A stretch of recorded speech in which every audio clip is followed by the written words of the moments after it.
Dahil sa tampuhan ni Edo at Bianzi naudlot ang EDC-19.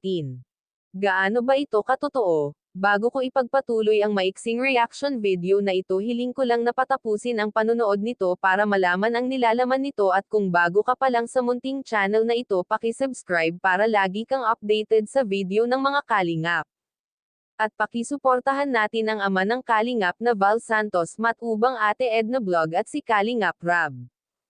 Isang mapagpalang araw sa inyong lahat mga kalingap, at shoutout nga pala sa patuloy na sumusuporta sa aking YouTube channel, lalong-lalo na sa mga viewers natin na walang sawang nanonood at sumusuporta. Maraming salamat. Ito mga kalingap, marami na ang naiinip dahil hanggang ngayon ay wala pa ang EDC-19. Totoo ba daw ang kumakalat na hindi nagkikibuan itong si Edo at Bianzi or may tampuhan sa isa't isa?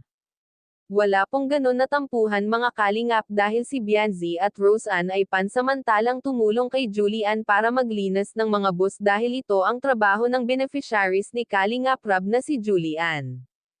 Pinaranas ni Kalingap Rab kay Bianzi at Roseanne kung paano maglinis ng sasakyan.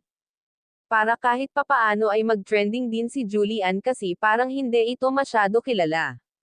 About naman doon sa tampuhan daw ng EDC, maraming naghihinala na baka totoo dahil si Edo at Bianzi ay hindi nakita sa birthday party ni Jomar.